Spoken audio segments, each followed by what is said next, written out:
Welcome back to another episode of Basement Couch Contemplations. On this episode, I'll be doing a last take on Stellar Blade, covering my experience after now having played 50 hours of the game. I've beaten the game twice now. First time I was playing through, I played on normal difficulty, and then the second playthrough on a New Game Plus, I did story difficulty just so that I could get through the game quickly and platinum it.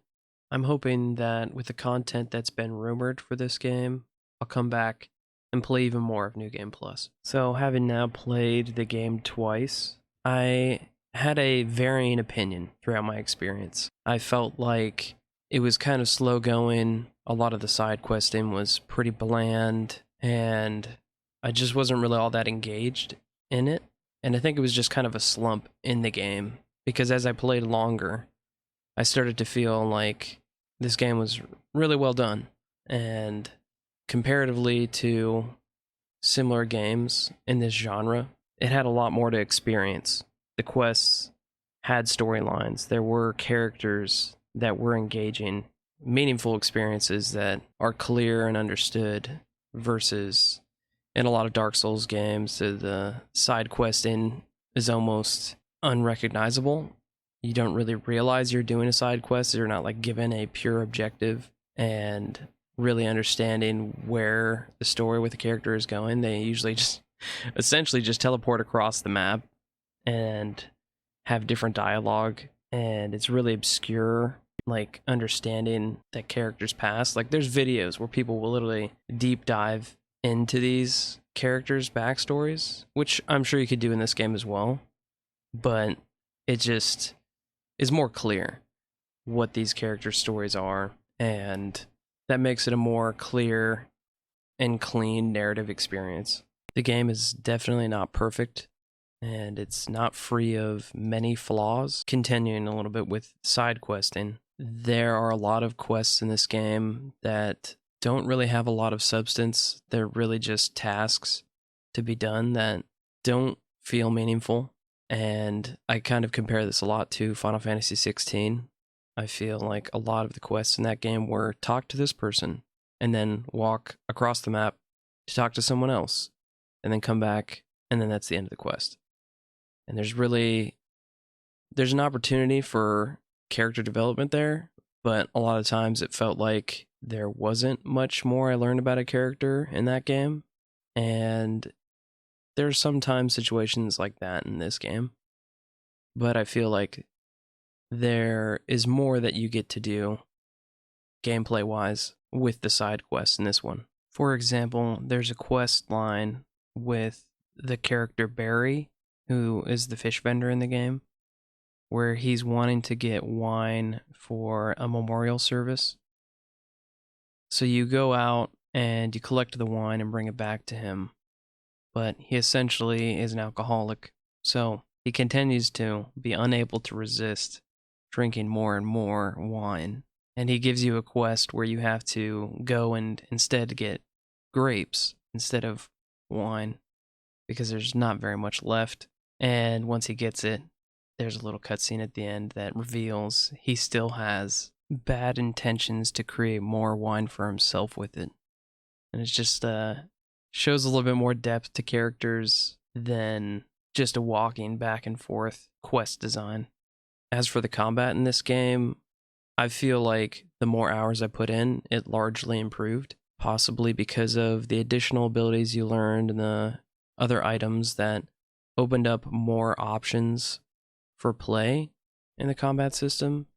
Not only made it more interesting, but made it easier to master. And a lot of the timing still felt a bit rough to me. The blocking for perfect parries felt really tight, even if you equip items that make it so that the parry windows and dodge windows are larger.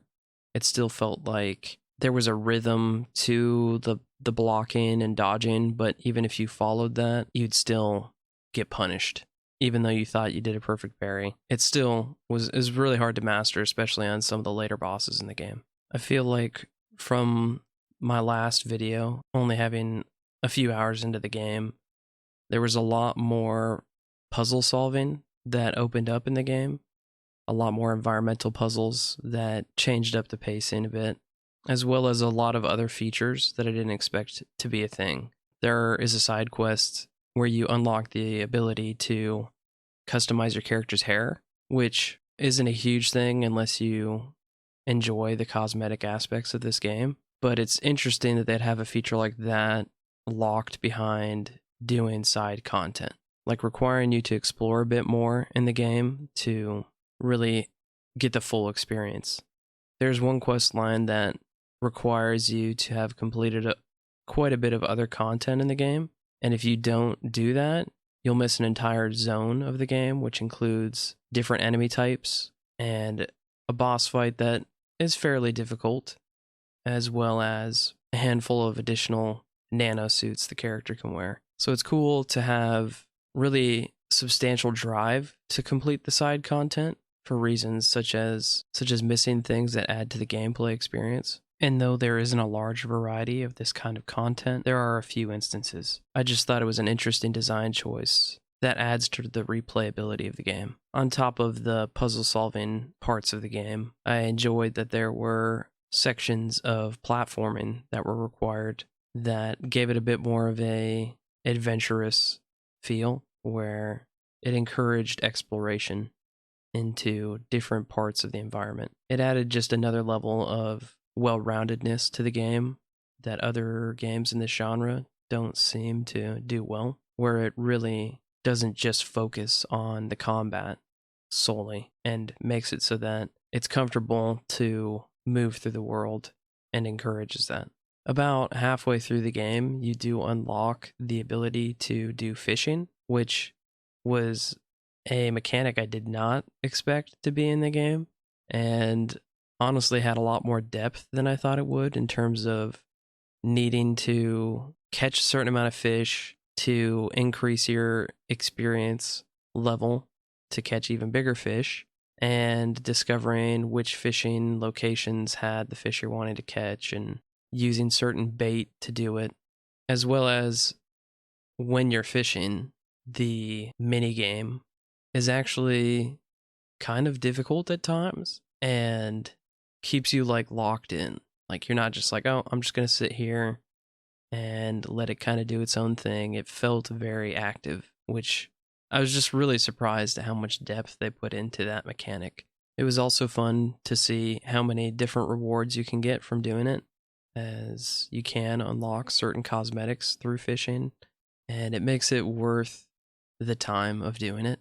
If you may find it a little bit boring, it's not too long of a process to collect all the fish, and you get a lot of rewards along the way that make it more motivating to do it. There are a few cinematic moments in the game that I really enjoyed, where you have just a few quick time event prompts to be able to complete the cinematic sequence successfully. And it kind of has a Uncharted feel, games of that genre, very cinematic focused. The amount of times you experience it are pretty few in the game, but usually at the end of each boss, there's a kind of epic finisher that has a quick time event involved. And that kind of stuff just is really cool to me. So if that appeals at all, this game has some pretty awesome stuff in there that adds to the overall experience. So as an overall take of this game, my experience was increasingly better.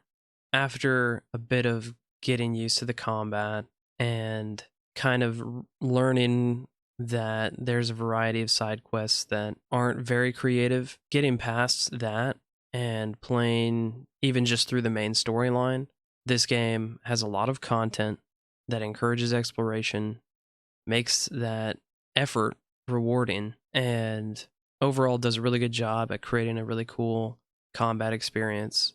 The story has some twists and turns, but they're a bit predictable as if you're reading through documents throughout the game. And even if you're not, there's a chance that before the reveals that are supposed to be shocking, you'll probably already get the idea that you know what's going on.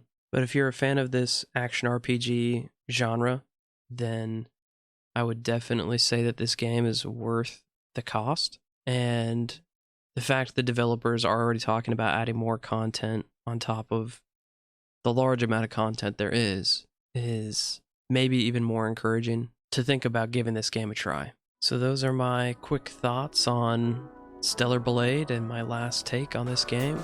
If the content the devs are planning to add is substantial, I may come back with another video on my thoughts about the additional content, especially if it costs money, whether that has value to the cost.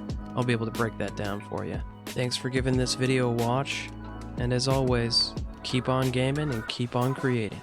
See you on the next one.